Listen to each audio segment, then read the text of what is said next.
Hey, what's going on, everyone? So we're going to be diving into some JP Tanabata banner summons. I did run a little poll on my channel, and most of you did want to see the Tanabata banner summons, but some of you did say to save for the worldwide celebration coming in around a month or so.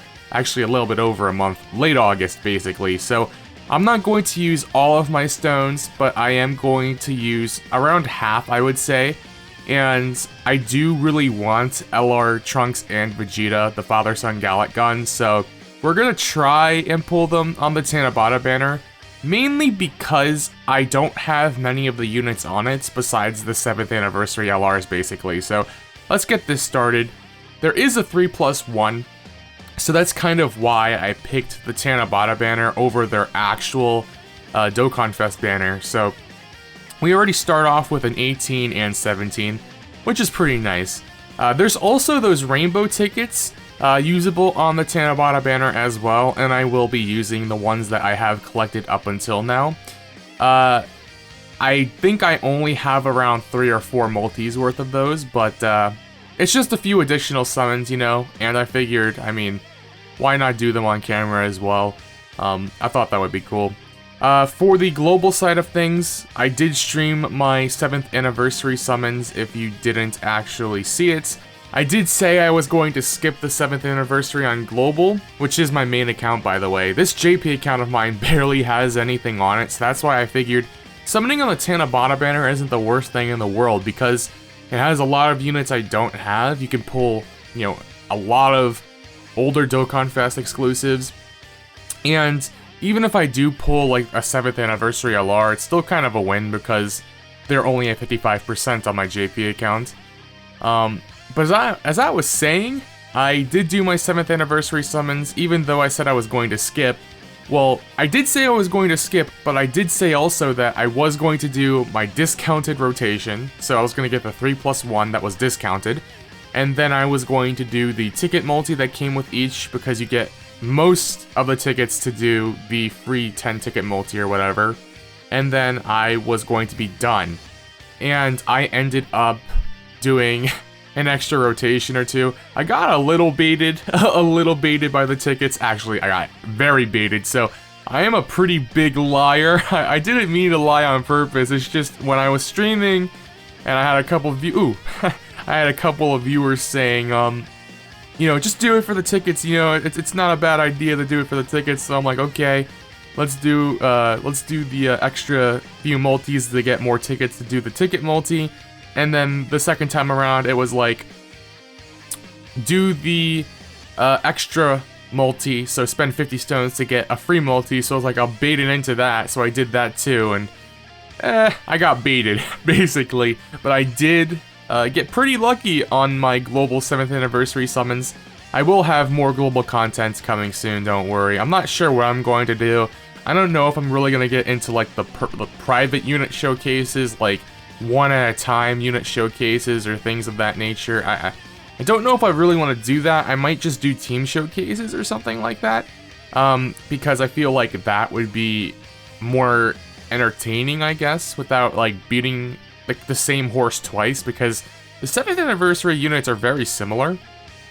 They do almost the same thing, basically. Only when transformed do they differ a little bit more. But they're both really good. Like, they're both basically tied for the best unit in the game, which is a big change of fresh air, considering last year Mastered Ultra Instinct Goku was far and above the better of the two. So yeah, for global, I have some plans for a different type of video as well,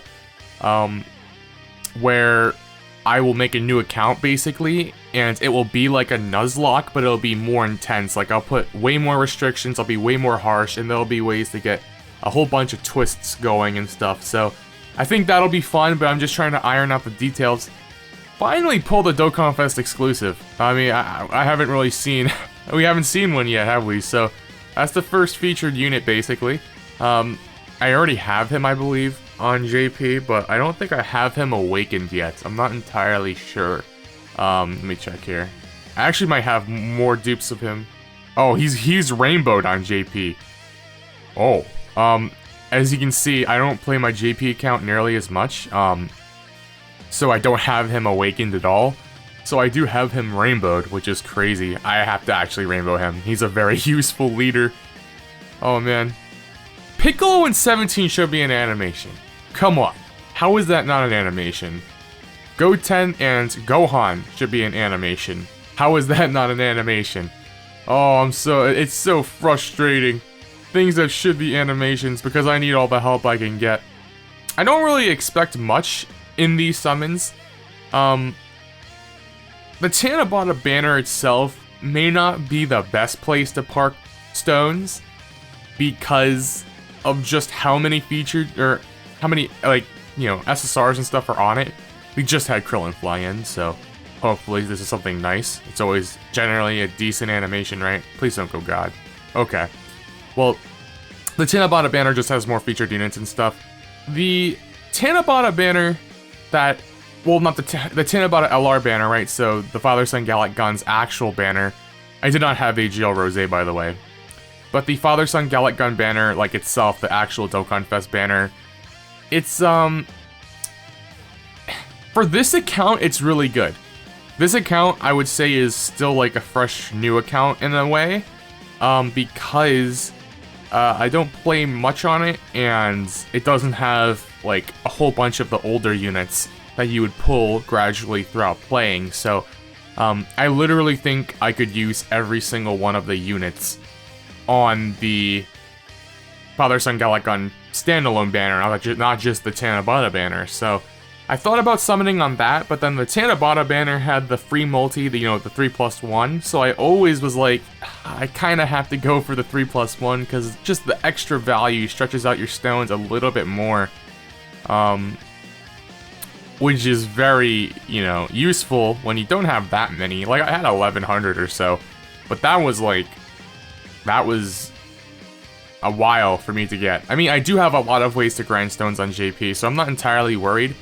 And I know that you guys, a couple of you said to save for the worldwide celebration, but I want you to remember that my main focus for worldwide, like, the bigger celebrations is going to be my main account, right? Like, I main my global account, and of course, now that I pulled both of the 7th Annie LRs, basically, I can just save for the worldwide celebration on global. Meanwhile, here on JP, I figured why not summon for things that come first on JP, which is like everything, but things that also interest me. The Tanabata LR, the Father-Son Galick Gun, they are arguably as good or better than the 7th Anniversary LRs because they can run in slot 1. They're a slot 1 tank. The 7th Annie LRs, neither of them really are a slot 1 tank for the first, 4, 5, 6 turns until they can start to stack up a bit. And then once they do, then you can consider them more of a tank. But, them being a slot 1 tank, on top of having, like, the best leader skill in the game, we're fusing. Can we get a blue? If we go blue here, it's gonna be big. Alright, Super Vegito, still a good chance. But, the Father-Son Galick Gun being a slot 1 tank is just really, like, it's like a super premium trait to have nowadays. Not a lot of units get released with the slot 1 mentality in mind. Even though the 7th Anniversary LRs do have a few good slot 1 tanks. Like the Super Saiyan God Goku EZA. Oh, it was this Vegeta, okay. But yeah, so you have Super Saiyan God Goku, basically. That's the only one I can think off the top of my head that would want to be in slot 1. I'm gonna go down, maybe I'll do like 1 or 2 more rotations here. But, yeah, I can't really think of anyone else on that team.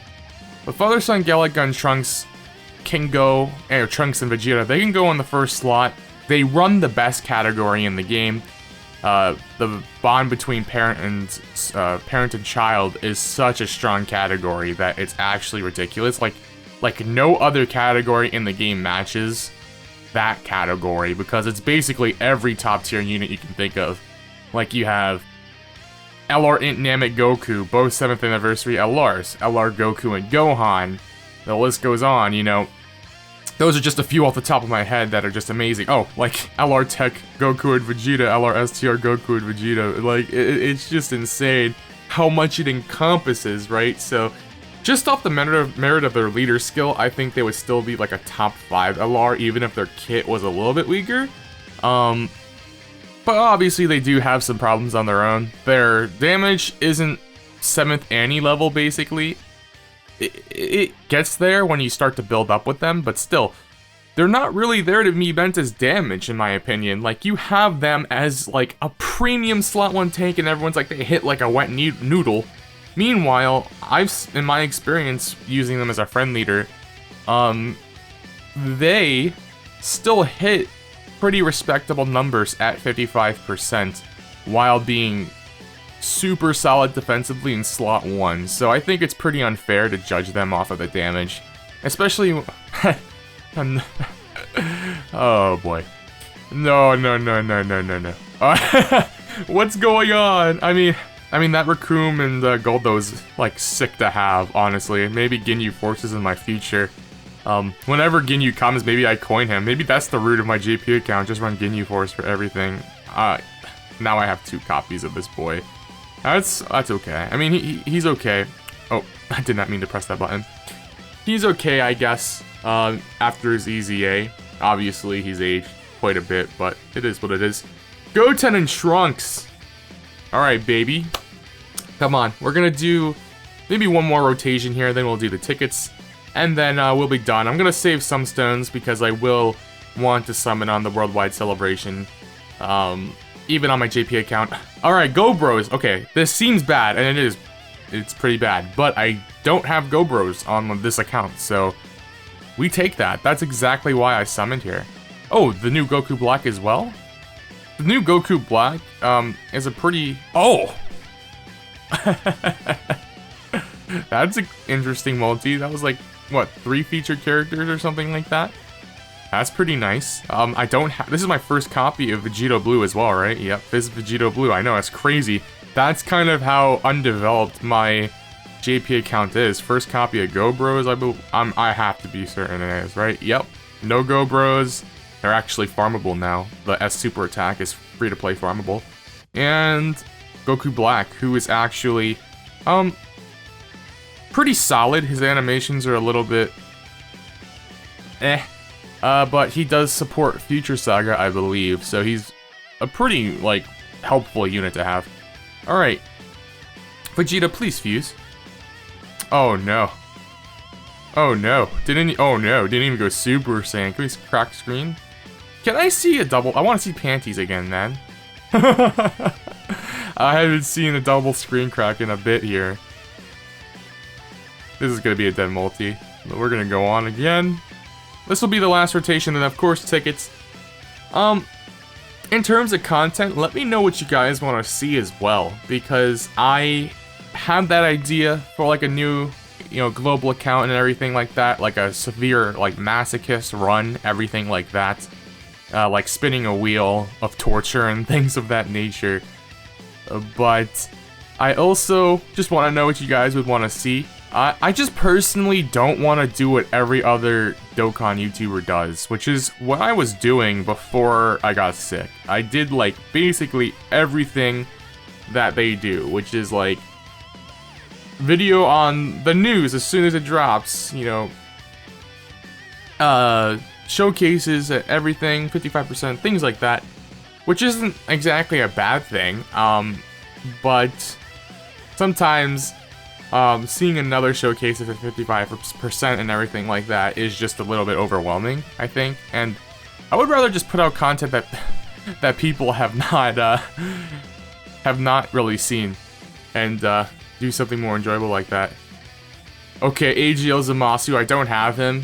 Hopefully he gets his EZA at some point. But we also got Go Bros again, which is cool. Whoa, we got another one of those STR Metal Rildos. I don't have him on global. And yeah, I just pull like 2 of him here. Interesting. As I was saying though, let's get into the free multi. I want to come up with stuff that is fresh And with Dokkan, it's pretty hard to come up with fresh content. So if you guys have any ideas, it doesn't just have to be Dokkan, but ideally, you know, I would imagine most people would want to see Dokkan. But if there's something that you would want to see that's different, or if it's just more entertaining, whether it be in a stream format or just as a, you know, like a regular video type of format, then, oh my god. We can't end on an LR, guys. We can't end on an LR. You see, you can't end on a Dokkan Fest exclusive and an LR. So, we're gonna go again. Can't end on an LR. But, yes. Let me know what you guys want to see. You can leave input in my Discord server. I do have a Discord server. Ooh, Fusion again. Can we go blue? Nope. But if you want to check out the Discord server, there's a link in the description. And you can click it, you can join, and you can leave your input there. Talk about Dokkan as well. Anything like that, you can go into the Discord. Or you can just leave a comment. That would be just as good. And also hit the like button, subscribe button, and the bell icon as well. Especially if you don't want to miss out on any of my content the moment that I put a new video out. Alright, Dokkan Fest exclusive. Let's go again. We're running decent, although this is like the 6th copy. It's actually usable, since I can level up this 6th copy to SA5 with free-to-play coat blue Vegetas. And then I can, oh, Fuse. Let's go blue. Please go blue. I would love to go blue. But yeah, you can feed him up to SA5 with the coat Vegetas, and then it'll be guaranteed, you know, SA15 after the EZA. Please, please. This is the scary part about the Tanabata banner. Have I actually never summoned on a Tanabata banner before? This is actually the featured unit, which is unlucky. You know, I've never summoned on a Tanabata banner before. I just realized, like, it's crazy. Okay, this is the last multi for sure, and then we're gonna do the free multi, and then we're gonna go and use up our tickets, and we're gonna call it a day. I'm not 100% worried. You know, Father Son Galick Gon's a very strong unit, but of course, there's always gonna be stronger stuff coming out. I just really want them for their leader skill, and the way my account is, since like my strongest units are basically anniversary units, like LR, MEY Goku is rainbowed, and you know, both 7th anniversary LRs, I could run them all under the Galick Gun lead, so, or not their Galick Gun lead, but the Father Son Galick Gun leader skill. So that way, I could actually just have like one powerhouse team filled with all my heaviest hitters. It's about as good as it gets. Like, it's almost like, dare I say, the bond of parent and child leader skill may actually be the closest thing we get to like a super class lead plus 170%. I mean, it's not technically 200% because the extra 30% comes from a different, you know, way weaker category, so a smaller subset of units, but still, it's a pretty wide range off of 170%, so it's almost like I consider it basically superclass allies plus 170%, which is very powerful. I don't think anyone needs to, you know, I don't think that needs to be said, but it's true. So we're gonna go into the Tanabata tickets, the rainbow tickets. Hopefully, hopefully. I mean, we've done pretty good. We were running pretty good for a bit there. We saw, you know, 3 or 4 Vegetos. I believe 3 Vegetos. We saw a couple Krillin, or I think Krillin just once flying in, you know, so we saw some good stuff, and we got, you know, Go Bros basically at 2 dupes now, I believe. So, not the worst thing on the world. Gonna go again. The sad part is we're gonna have to do 3 ticket multis. I might have missed some tickets, and if that's the case, then I'm probably gonna end up summoning with a ticket multi maybe after I find them. I'm not entirely sure. I know that these tickets don't go away for like a couple of weeks, I believe. No, actually, I think it says right on the top of the banner here. When do these tickets go away? I don't prefer to do ticket like, singles. They go away on the 1st of August, so honestly, I actually could just wait, but what would the fun in that be, right? Let's do the singles, why not? I mean, there's no, I don't know. Maybe I'm just too lazy. I don't really spend as much time on my JP account, like, at all. Like, I spend the time on it, but I dedicate, like, 90% of my effort to my main global account because it's my main account. JP is my JP account, right? So, there's, like, I don't know. I don't really enjoy JP as much either. I don't know why. If I did my JP account before my global account, I'd probably enjoy it way more. But of course you're gonna love your first baby. So Dokkan, global Dokkan, that's my home. JP Dokkan is just where I go to get rid of summoning urge and things of that nature. It's also the place where I go to get the 7th Anniversary LRs early, or try to at least. Okay, this is actually a promising set of characters that flew in. But of course, Vegeta, I don't think Vegeta has ever fused when he appears off of a ticket single. I mean, I know it's probably very low of a chance, but still. Alright, it looks like that's every single ticket. We did not manage to pull them, but honestly, it's okay. And I have a few stones left over. I could do one more rotation, but I'm just gonna save these stones. And, I'll coin them later on. That's what the red coins are for. I do wish they would let you coin the unit as soon as the unit drops. But, of course, they want to make their money. Anyways, guys, thank you for watching. And I will see you guys in the next video.